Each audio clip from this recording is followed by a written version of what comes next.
Olá, sejam todos bem-vindos ao segundo vídeo do meu canal Astrologia Pessoal, um canal de astrologia voltado ao conhecimento pessoal. Nesse vídeo eu vou mostrar para vocês a simbologia básica da astrologia, ok? Vamos começar então pela roda do zodíaco, que é um círculo dividido em 12 partes, parece uma pizza cortada em 12 pedaços, né? Então nós temos o norte, que equivale ao meio do céu, nós temos o sul, que equivale ao fundo do céu, o leste, que equivale ao descendente, e o oeste, que equivale ao ascendente. Bem, nós temos a divisão em 4 partes, que são as casas mais fortes, tá, do zodíaco, que são chamadas as casas angulares. Por ordem, são elas. A primeira casa é a casa do ascendente, que é a casa 1, regida pelo signo de Áries. É a casa mais forte. Em segundo lugar, nós temos o meio do céu, que equivale à casa 10, que é regida por Capricórnio. Depois nós temos a casa do descendente, tá? Que é a casa 7, regida por Libra. E por último, em quarto lugar, nós temos o fundo do céu, que é a casa 4, regida por Câncer. Temos também os 12 signos do zodíaco, começando por Libra. Segundo, nós temos Touro. Terceiro, Gêmeos. Quarto, Câncer. Quinto, Leão. Sexto, Virgem. Sétimo, Libra. Oitavo, Escorpião. Nono, Sagitário. Décimo, Capricórnio. 11º, Aquário. E por último, 12º, o signo de Peixes. Bem, nós temos também os planetas, correto? E inicialmente vocês viram que nós temos as casas, né? Temos os signos e por último nós temos os planetas. Em astrologia, entendam que o Sol e a Lua são considerados planetas, ok? Para a astronomia não, mas são diferentes. Para a astrologia, é como se o Sol girasse em torno da Terra, tá? E não o contrário, como é realmente o que acontece. Eu tenho que dizer aqui também o seguinte: nós temos vários tipos de astrologia, tá?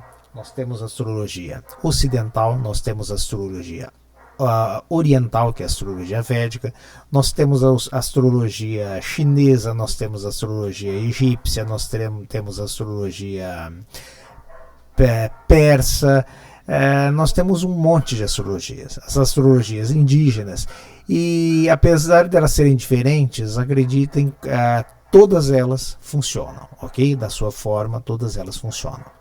Bem, na astrologia ocidental nós temos duas. Nós temos a clássica, que é a astrologia antiga, a astrologia medieval, também chamada astrologia helênica, porque ela pegou elementos de todas as outras astrologias, tá?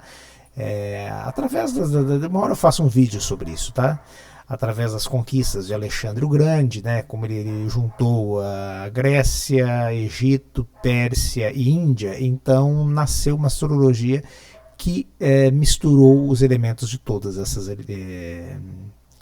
astrologias. Bom, na astrologia ocidental clássica, essa antiga, ela tem o Sol, a Lua, Mercúrio, Vênus, Marte, Júpiter e Saturno. Ela trabalha somente com essas astrologias. Temos também a astrologia ocidental moderna, que é a que eu pratico.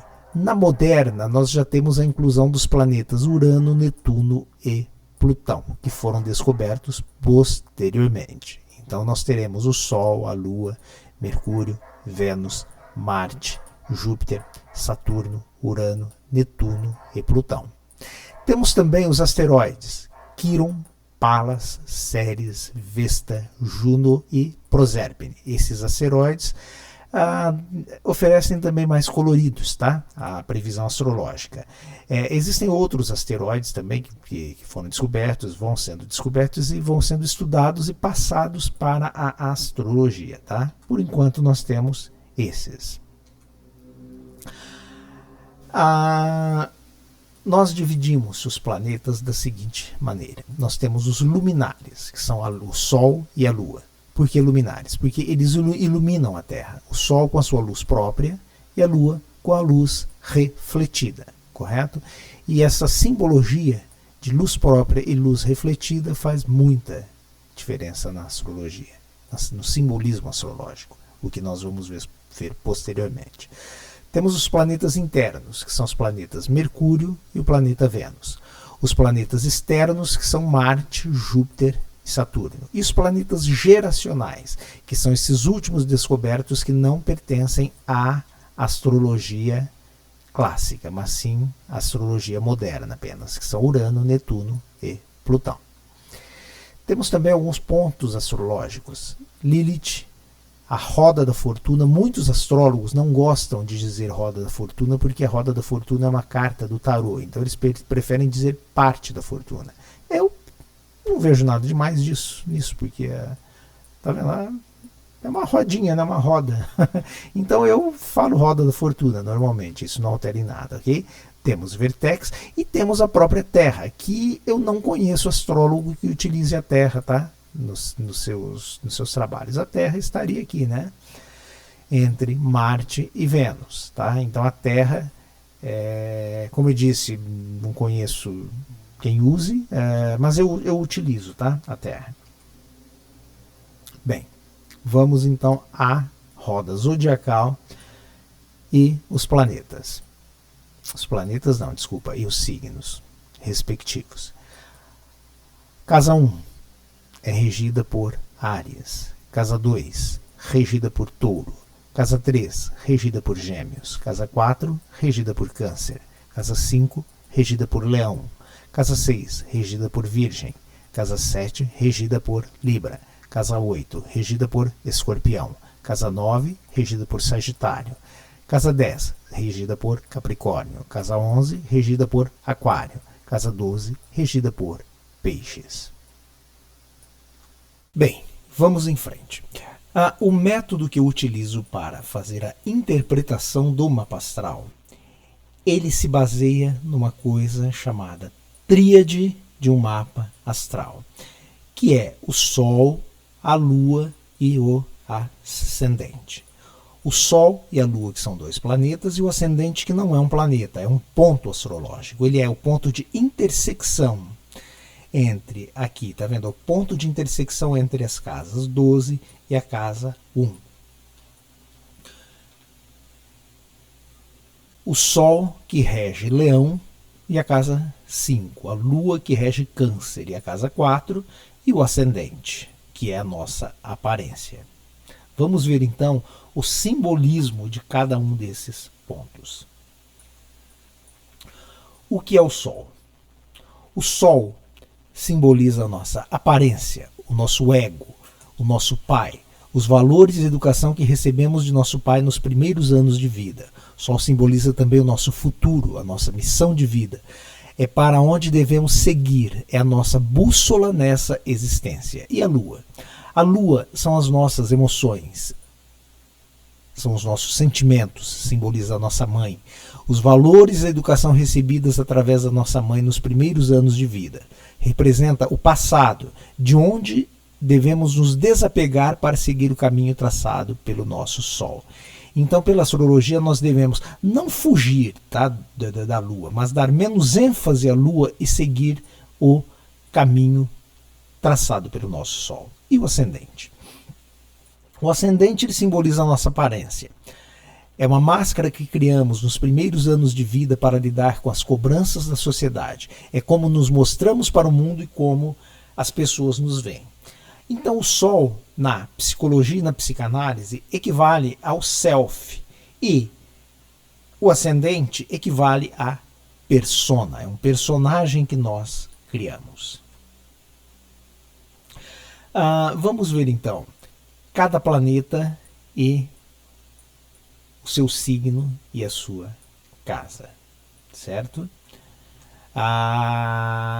Vamos ver primeiro os planetas na astrologia ocidental clássica, que é antiga. Primeiro signo, Áries. da primeira casa, é regido por Marte. Segundo signo, Touro, na segunda casa, é regido por Vênus. Terceiro signo, Gêmeos, na terceira casa, é regido por Mercúrio. Quarto signo, Câncer, na quarta casa, regido pela Lua. Quinto signo, Leão, na quinta casa, é regido pelo Sol. Sexto signo, Virgem, na sexta casa, regido por Mercúrio, que também rege Vênus na terceira casa. Sétimo signo, Libra, na sétima casa, é regido por Vênus, que também rege Touro na segunda casa. Tá? Por quê? Porque nós não temos 12 planetas, então alguns planetas fazem dupla regência, tá? Regem 2 signos. Oitavo signo, Escorpião, é regido por Marte, na oitava casa, é regido por Marte, que também rege Áries na primeira casa. Nono signo, Sagitário, regido por Júpiter, na nona casa, regido por Júpiter, que também rege Peixes na 12ª casa. Tá? Décimo signo, Capricórnio, é regido por Saturno na 10ª casa, que também rege Aquário na 11ª casa. Tá? Então, Aquário na 11ª casa, regido por Saturno, que rege Capricórnio na 10ª casa. E por último, nós temos Peixes, que é regido na 12ª casa, que é regido por Júpiter, que também rege Sagitário na 9ª casa. Certo? Essas são as regências na astrologia a ocidental clássica, antiga. Agora vocês vão ver como é que vai ter uma diferença, como é que vão entrar uns planetas aqui, ó. Tá vendo? Entraram 3 planetas. Aqui nós temos a astrologia ocidental moderna, que é a que eu pratico. Na astrologia ocidental moderna nós temos basicamente como na clássica. Primeira casa de Áries, regida por Marte. Segunda casa de Touro, regida por Vênus. Terceira casa de Gêmeos, regida por Mercúrio. Quarta casa de Câncer, regida pela Lua. Quinta casa de Leão, regida pelo Sol. Sexta casa de Virgem, regida por Mercúrio. Sétima casa de Libra, regida por Vênus. Oitava casa de Escorpião, que é regida por Marte na astrologia clássica. Na astrologia moderna, passa a ser regido por Plutão. Então, alguns astrólogos dizem Escorpião é regido por Plutão e corregido por Marte. Outros dizem o contrário, que Escorpião é regido por Marte e corrigido por Plutão. Eu sigo a escola que diz que Escorpião é regido pelo planeta mais moderno, Plutão, e corrigido por Marte, o mais antigo. Sagitário, na 9ª casa, continua regido por Júpiter. Capricórnio, na 10ª casa, continua regido por Saturno. Aquário, na 11ª casa, é regido pelo Saturno na astrologia ocidental antiga, clássica, e corrigido, está segundo a minha opinião, por Saturno e regido por Urano. E, finalmente, Peixes, na 12ª casa, é corrigido por Júpiter e passa a ser regido por Netuno. Correto? Deixa eu explicar mais uma coisa bastante interessante aqui, que é o seguinte. Deixa eu pegar o primeiro signo, mas vale para todos. Deixa eu pegar um pouco de cada um aqui. Vocês veem que nós temos a casa do signo, correto? O signo de Áries ocupa toda essa casa. Porém, no interior nós temos outras 3 casas, tá? Que são os decanatos. O que são os decanatos? Primeiro decanato, segundo decanato, terceiro decanato. Vamos supor que esse Áries fosse regido pelo próprio Marte, que seria um Marte forte aqui dentro, pois. No primeiro decanato ele tem um significado, no segundo ele tem outro significado, no terceiro decanato tem outro significado. O que significa isso? Um planeta que esteja localizado no segundo decanato, ele tem as energias do próprio signo. Se ele estiver no primeiro decanato, ele carrega um pouco das energias do signo anterior, no caso Peixes. Se ele estiver no terceiro decanato, ele já vai carregar as energias do próximo signo, no caso Touro, correto? Isso é de uma forma assim mais simplista, tá? De uma forma mais simples, mas na astrologia é mais complexo. O que acontece? Deixa eu jogar aqui o Marte lá dentro. Na verdade, olha só, nós temos Áries em toda a primeira casa, tá? Isso acontece com todos os outros signos, tá? Os decanatos, cada um é regido por um planeta diferente, tá vendo? No caso de Áries, o primeiro é regido pelo próprio Marte, depois pelo Sol, depois por Vênus. Só que nós temos outras subdivisões. Primeiro regido por Júpiter, depois por Vênus, depois por Mercúrio, depois pelo próprio Marte, depois por Saturno. E mais que isso, gente, nós temos, na verdade, cada grau. Olha só, tá vendo? Cada pontinho desse é um grau. Cada grau tem um simbolismo, tem um arquétipo diferente. Existem livros e livros e livros, tá, sobre isso. Eu não conheço astrólogo que faça uso, tá, de todos os graus. Eu não conheço nenhum astrólogo que conheça todos esses graus, tá? Mas tem quem use. O correto seria, porque a astrologia é assim, quanto mais detalhes nós utilizarmos, mais difícil vai ser a interpretação, porém mais precisa ela vai ser, correto? Então Marte, que esteja no primeiro decanato, no primeiro grau é um significado, no segundo grau é outro significado, e assim por diante. Então, vejam que é bem complexo isso, tá? É muito complexo, aliás. Essa forma aqui, de primeiro, segundo e terceiro decanato, é uma forma mais simplificada. Mas até onde eu sei é como a maioria dos astrólogos trabalham, tá? É isso aqui que vale mais realmente a astrologia clássica, da astrologia antiga, medieval, os astrólogos clássicos que se utilizam, que tendem a utilizar mais esse método aqui, que é muito complexo, tá? Isso é só para que vocês saibam. Eu não vou usar isso, tá? Quando eu faço uma interpretação, sim. Aliás, mais que isso. Deixa eu explicar uma coisa. Nós usamos também uma coisa chamada tabela de dignidades. O que é a tabela de dignidades?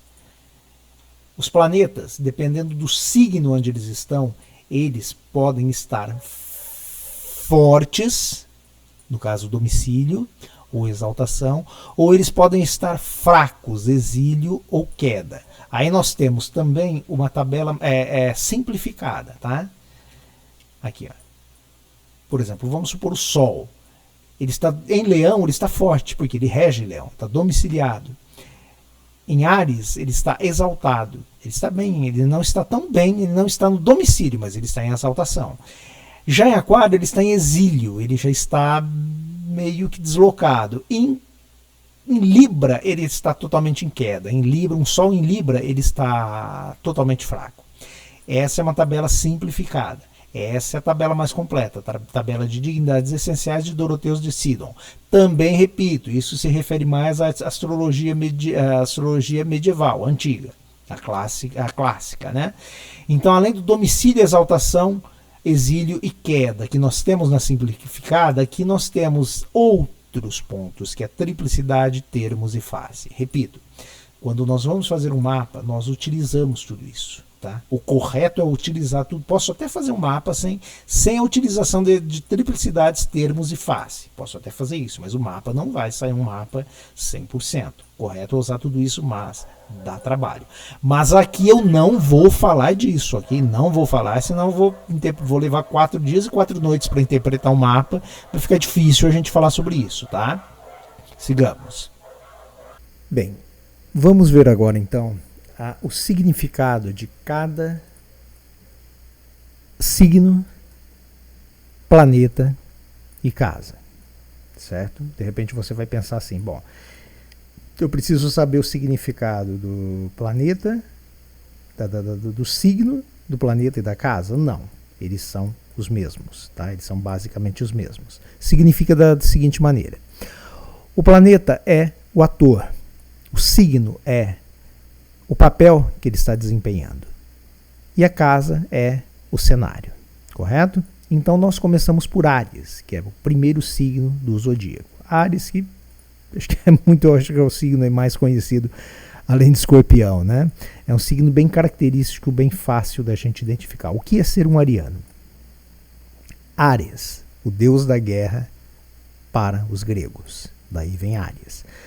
O ariano, ele é um guerreiro. O ariano, ele é uma pessoa de opinião, uma pessoa que sabe o que ele quer, a pessoa que corre atrás dos seus sonhos, atrás dos seus planos. É uma pessoa obstinada, é uma pessoa que não tem medo, é uma pessoa que passa por cima de tudo. Isso no bom sentido. O universo, ele é dual, tudo tem dois lados. Então, nós também temos. No lado negativo, um ariano, ele pode ser teimoso, ele pode ser obcecado, ele pode ser um mal perdedor, ele pode ser violento, ele pode ser agressivo, tá? E Marte? Marte é exatamente isso, mas personificado. Isso aqui é o papel que ele desempenha, mas o próprio Marte, ele é tudo isso. Marte é o deus da guerra para os romanos. Áries para os gregos, Marte para os romanos. Então, o planeta Marte, ele indica o que é a nossa capacidade de ação. É como nós agimos, é como nós conquistamos. Como se refere ao primeiro signo e à primeira casa, é como nós iniciamos as coisas. Em Marte, nós vemos, uma das possibilidades que nós temos em Marte é ver como é que a nossa tendência é de começar projetos, dar início às coisas, certo?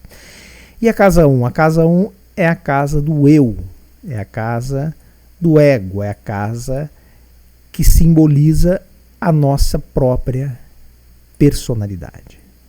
Tá? Simboliza também a nossa primeira infância, a cúspide da casa 1, que é o ascendente, é o momento do nosso nascimento. A casa 2 é a nossa primeira infância. Entre tantos outros significados, tá? Na astrologia, tanto signos quanto planetas quanto casas têm significados ad infinitum, tá? São infinitas as possibilidades de interpretação, de simbolismos. Eu vou falar aqui o básico do básico. Vamos para o segundo signo, que é o signo de Touro. Mais uma coisa que eu não disse, que é que os signos, eles são divididos em elementos. Áries é fogo, Touro é terra. Depois nós temos signos de ar e de água, tá? Isso também faz diferença. Touro é o segundo signo, é um signo de terra. Então, Touro é um signo mais aterrado, né? Touro, ele é ligado ao quê? A valores. Do lado positivo, é um signo que gosta daquilo, gosta do prazer, busca o prazer.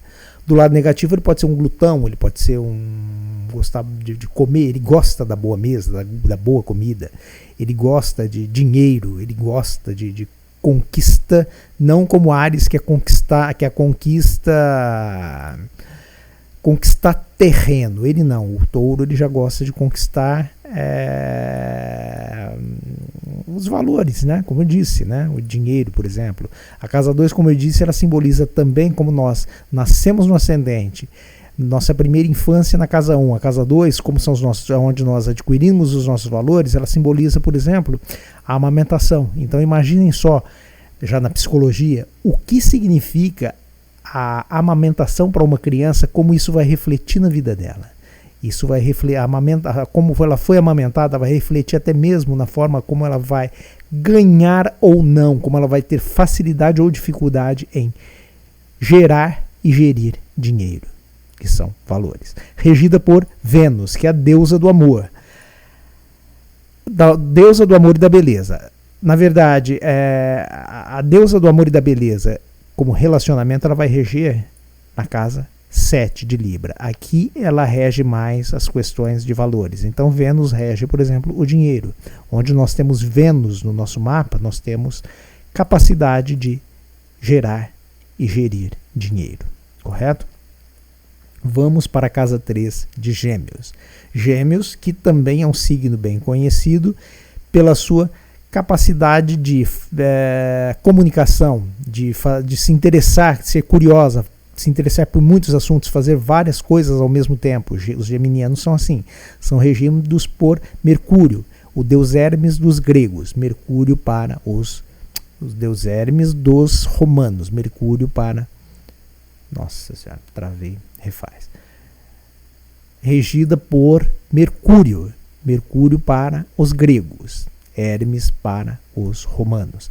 Hermes, que era o deus da comunicação, ele corria, né, levando mensagens, é um mensageiro do zodíaco. Então, onde nós temos Mercúrio, nós temos rapidez. Por quê? Porque ele corre. A casa 3, ela fala da comunicação, de como nós nos comunicamos, de como é a nossa mente, ou como é o nosso pensamento, e também das pequenas viagens, porque Mercúrio ou Hermes correndo, ele não vai conseguir ir de um país ao outro, ele vai fazer pequenas viagens. Então a casa 3 rege as pequenas viagens, enquanto a casa oposta, depois nós vamos ver a casa 9, rege as longas viagens, correto? Depois nós temos na quarta casa o signo de Câncer. Câncer, que significa cuidado, que remete ao quê? A mãe, ao cuidado materno, que é regida pela lua, que simboliza a mãe. A quarta casa, portanto, simboliza o quê? O nosso lar, a casa onde nós nascemos. É a nossa o nosso primeiro lar. Um detalhe aqui, muitos astrólogos fazem uma inversão. Eles dizem que a casa 4 é a casa do pai, e a casa 10 é a casa 4, que é onde nós nascemos, é a casa do pai.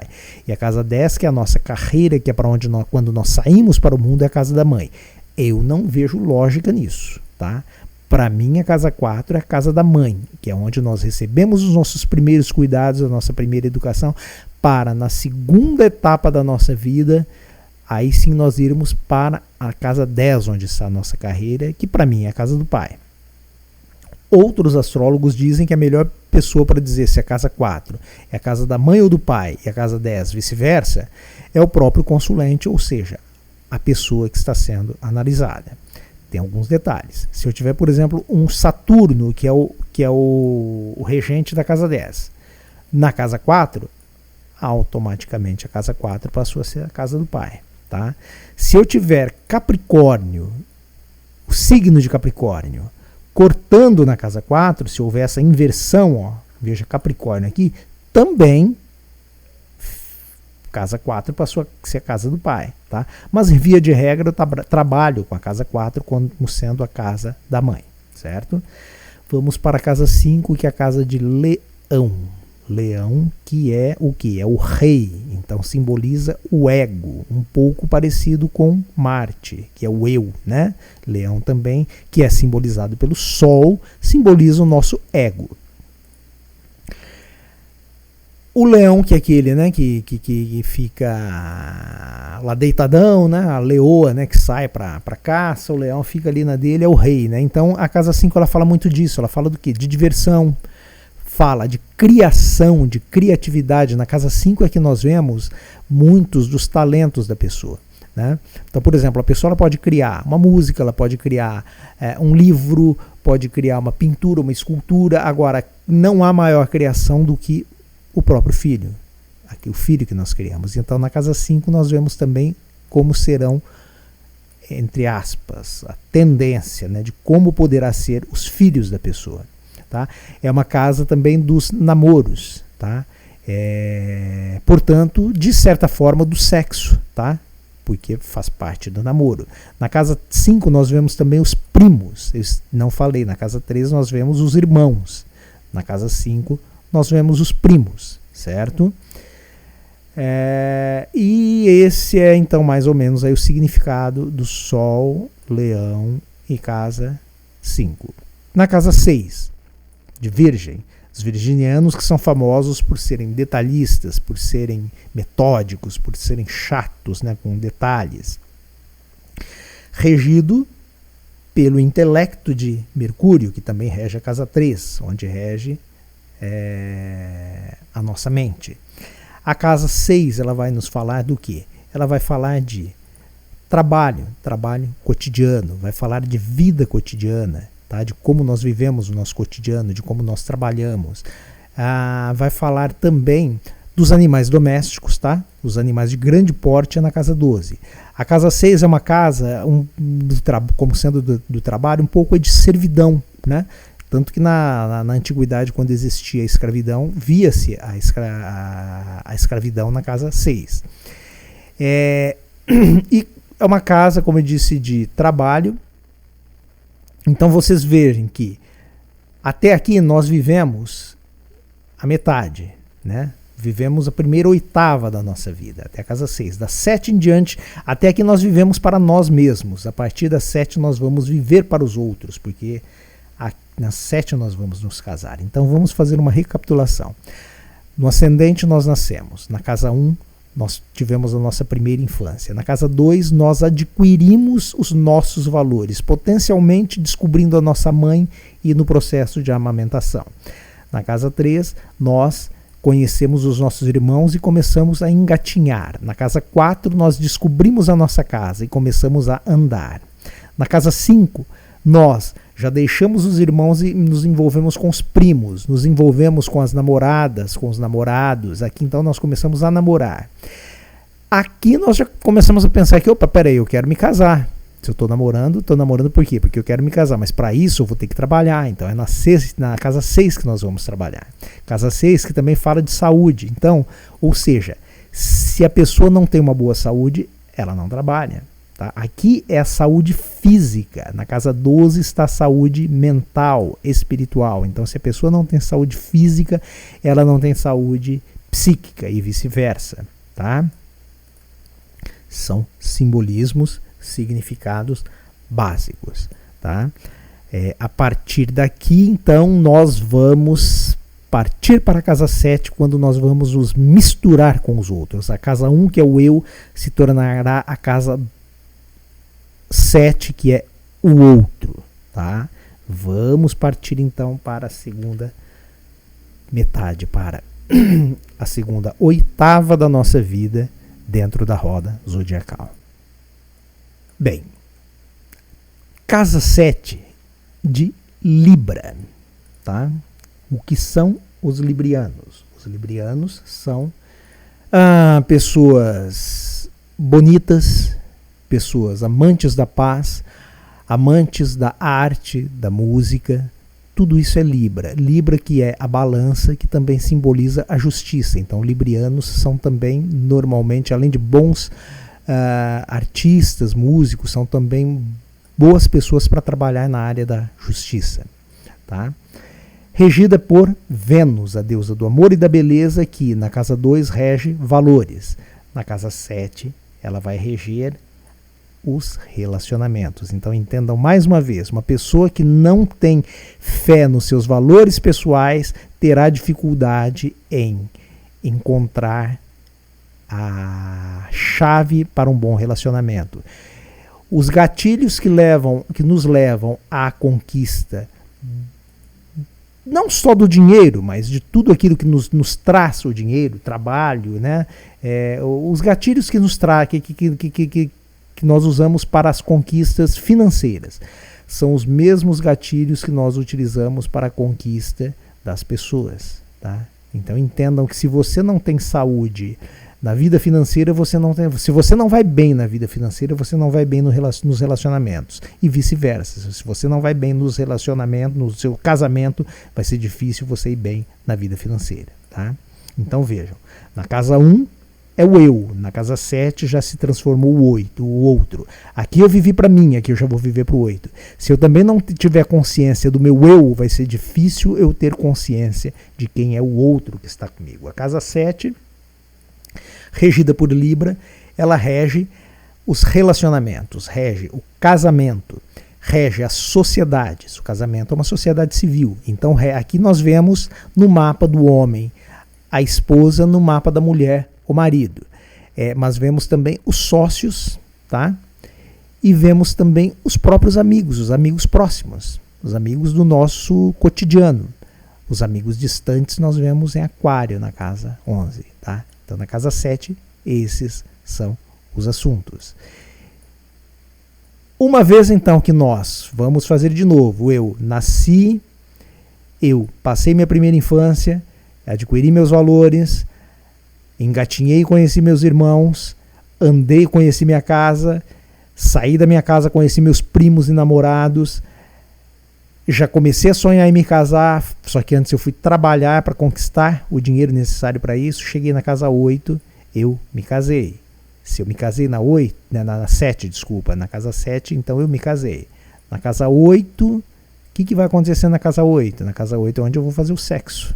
Tá? Então a casa 8, entre outros significados, ela simboliza a nossa privacidade, correto? Mas é muito mais que isso. Tá? A casa 8, casa de escorpião, do temido escorpião, tem muitos significados. Casa 8, ela simboliza a nossa psique, tá? Simboliza um dos nossos inconscientes. Existe outro inconsciente, mais inconsciente ainda, na casa 12. Na casa 8, regida por Marte e por Plutão, é a casa da morte. Morte física em Marte, morte como renascimento em Plutão. É o mito da fênix, aquela ave que morre todos os dias, todas as noites, para renascer no outro dia das suas próprias cinzas. Enquanto a casa 2 fala do meu, a casa 8 fala daquilo que é do outro. Se a casa 2 é o meu dinheiro, a casa 8 é o dinheiro do meu parceiro. Por quê? A casa 1 sou eu, a casa 2 é o meu dinheiro. A casa 7 é o outro, a casa 8 é a segunda casa, a partir da casa 7 é o dinheiro do outro. Então é o dinheiro do cônjuge. É o dinheiro também que pode vir através de heranças, tá? A casa 8 mostra heranças. Representa também instituições financeiras. Então, bancos, por exemplo, são simbolizados, nós vemos na casa 8, correto? Então, nos casamos, aqui nós temos a nossa intimidade, e de repente nós paramos e falamos assim, poxa, vivi tudo isso, mas a vida não é possível que a vida seja só isso. A vida precisa de algo mais que isso. Então nós vamos para onde? Para Sagitário, na casa 9, regida por Júpiter, que é a grandeza, expansão, proteção espiritual. Enquanto a casa 3 nos fala da nossa mente, da nossa mente como inteligência, a casa 9, que é a casa oposta, que é uma oitava superior da casa 3, vai nos falar do que? Da sabedoria. Então, na casa 9, nós temos a sabedoria, nós temos as filosofias, nós temos as religiões. Ou seja, depois de que nós casamos, já passamos a viver para o outro, depois que nós tivemos a nossa intimidade com o outro, que é a nossa vida sexual, entre outras coisas. Também a conjugação aqui, a divisão do dinheiro com o nosso cônjuge. Na casa que nós vimos que a vida não pode ser tão efêmera. Na casa 9 nós vamos descobrir essas outras questões que são sabedoria, religião e também as longas viagens. Tá? Enquanto na casa 3 nós vemos em Mercúrio, que é o Hermes, que sai correndo, que é as pequenas viagens, aquele que corre, mas corre sempre ali, né? Próximo. Na casa 9, em Júpiter, que é expansão, nós vemos também as longas viagens. Então, pessoas que têm muitos planetas na casa 9 têm a tendência de ou querer viajar para o exterior ou mesmo de viajar para o exterior. Tá? Depois que nós conseguimos tudo isso, então, nós temos tudo que nós precisamos para quê? Para encontrarmos com a nossa carreira, que vai ser a razão da nossa vida. Tá? Na casa 2, nós vemos, no ascendente, tá? Nós vemos o nosso primeiro talento. Na casa 2, nós vemos como nós podemos ganhar dinheiro também. Tem isso, tá? Eu não tinha falado. A casa 2 mostra como nós podemos fazer dinheiro. De uma forma assim, como freelancer. Na casa 6, nós vemos o trabalho, tá? O emprego. Na casa 5 nós vemos também nossos talentos, tá? E na casa 10 nós vemos a nossa carreira. Casa 6 é como nós trabalhamos a nossa carreira, regida por Saturno. Saturno, que é um planeta bem duro, tá? É um planeta bem difícil na astrologia, porque é um planeta muito sério. Saturno, enquanto Hermes, por exemplo, aqui o Mercúrio, né, ele é rápido, ele rege a criança, tá? Onde nós temos Mercúrio, nós podemos ter um pouco de infantilidade, tá? muita rapidez, né? Onde nós temos Vênus, nós temos beleza, onde nós temos Marte, nós temos agressividade, onde nós temos a Lua, nós temos sentimentalismo, onde nós temos o Sol, nós temos brilho, ego, tá? Em Saturno a coisa já pega um pouco, porque Saturno ele simboliza o velho, o ancião, portanto o sábio, tá? Por isso ele é o regente de Capricórnio, que é onde nós vamos ter o que? A nossa carreira. Então é na casa 10 que nós vemos possíveis, tá? Como eu digo, a astrologia não é 100%, não tem 100% de acerto. Então nós podemos ver na casa 10 como será a nossa carreira, não o nosso trabalho na casa 6 e não como podemos ganhar dinheiro na casa 2, tá? Nem nossos talentos fortuitos na casa 5, mas como será fundamentalmente a nossa carreira. Bem, depois de tudo isso, que nós conquistamos tudo isso até a nossa carreira, nós chegamos a Aquário. Aquário que rege o quê? Aquário rege a sociedade, rege o social. Aquário regido pelo próprio Saturno, ou seja, o Saturno rege, entre outras coisas, a responsabilidade. É um planeta também que ele atrasa os assuntos da casa onde ele está, ok? Isso nós vamos ver no próximo vídeo.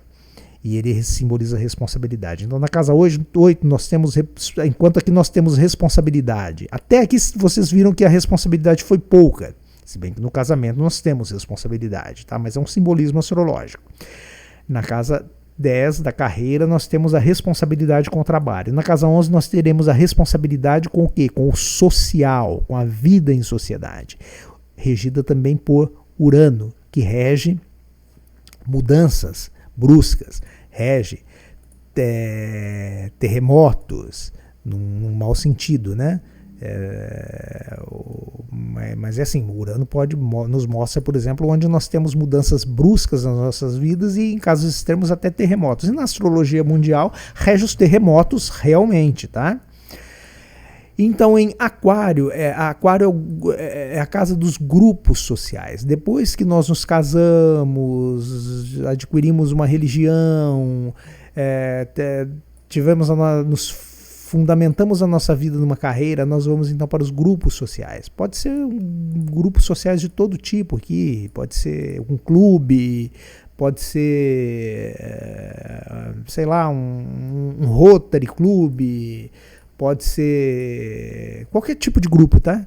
Qualquer espécie de grupo, de clube, tá? Aqui na casa 7 nós vemos os nossos amigos próximos. Na casa 11 nós vemos os nossos amigos distantes, os nossos amigos em grande escala, ok? E finalmente nós chegamos na complicadíssima casa 12, que é a última casa do zodíaco, uma casa de término, tá? É uma casa de finalizações e, portanto, também uma casa de morte, mas uma morte simbólica, uma casa de fim de ciclo. O que é a casa 12? A casa 12 é um monte de coisas. Eu disse que quando eu faço um mapa, eu começo pelo Sol, pela Lua e pelo Ascendente. Na verdade, eu menti. Na verdade, eu omiti. Quando eu interpreto um mapa, eu começo pela casa 12. Eu sou um astrólogo kármico, onde nós vemos o karma. Nós vemos na casa 12, na casa 8 e na casa 4. Não só nisso, tá? Isso é básico. Nós vemos em outros... Na verdade, o mapa inteiro ele é kármico, tá? O mapa inteirinho ele é kármico. Mas assim, para simplificar, são nessas casas, vamos dizer assim.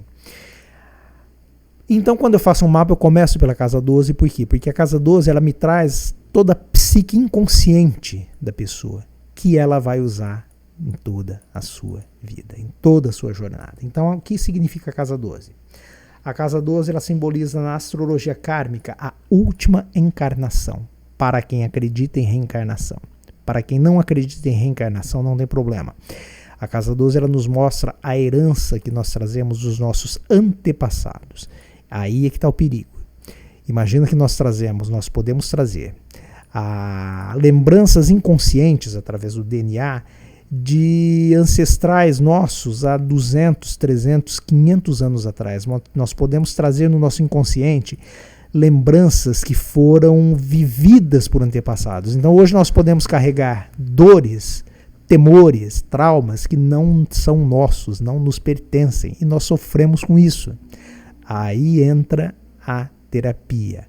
Quando eu vejo pessoas que têm problemas potencialmente na casa 12, casa 8, casa 4 e mais em alguns outros pontos, eu sempre recomendo que a pessoa procure um psicólogo, um psicanalista, em casos extremos até um psiquiatra. Por quê? Porque eu repito, eu não sou psicólogo, eu sou astrólogo, eu posso no máximo aconselhar. A astrologia, eu repito, ela nos mostra onde nós temos possíveis problemas, onde nós temos possíveis doenças, possíveis desequilíbrios, mas a cura ela só vem através da psicologia, da psicanálise, ou mesmo da psiquiatria, ou até mesmo através da própria medicina, ok?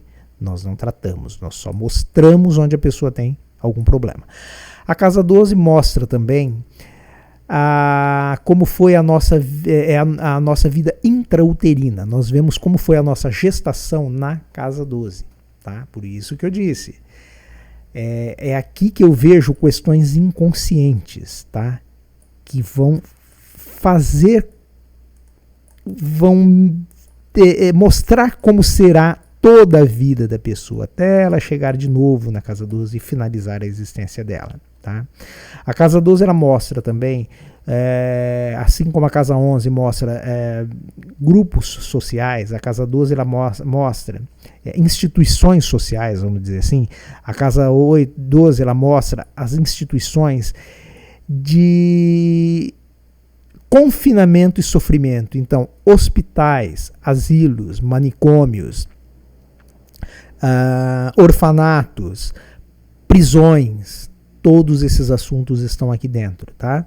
Assim como a casa 6 mostra a saúde do corpo, a casa 12, casa oposta, oitava superior da casa 8, nos mostra possibilidades de doenças psíquicas, tá? Possibilidades de, aqui nós podemos ver possíveis doenças psíquicas e até mesmo espirituais que a pessoa traz, tá? Então é uma casa muito complexa. Há uma diferença que eu vou citar aqui entre a casa 12, que é a casa do inconsciente, e a casa 8, que é a casa também do inconsciente. A casa 12 é como se fosse a nossa nuca. Por quê? Porque a casa 1, que é o eu, é o nosso rosto.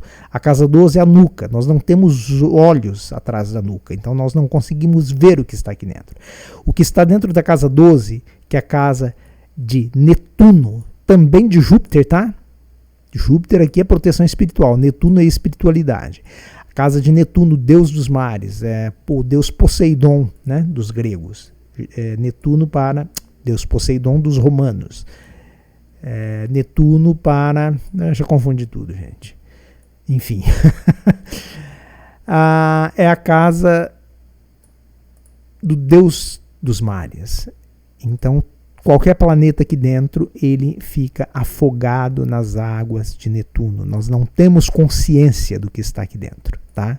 O que está aqui dentro é inconsciente para nós. Por isso que eu digo que na astrologia kármica nós temos que ter cuidado com o que nós trazemos de conteúdo inconsciente. Por quê? Porque aquilo que está inconsciente é para estar inconsciente. Por isso está inconsciente. E de repente nós podemos trazer algo que está no inconsciente que possa fazer mais mal para a pessoa do que bem. Correto? E a casa 8? É uma casa de inconsciente também, mas ela é diferente. A casa 8, ela é aquele inconsciente que nós construímos. É aquele dito popular que se diz varrer para debaixo do tapete. Os complexos que nós não conseguimos resolver na nossa vida desde o nosso nascimento, aquilo que nós não conseguimos aceitar em nós mesmos, nós varremos para dentro da casa 8. Então, enquanto a casa 12 nos mostra o que nós escondemos de nós mesmos, a casa 8 mostra aquilo que nós escondemos dos outros. Tá? Então aqui estão potencialmente o quê? As nossas...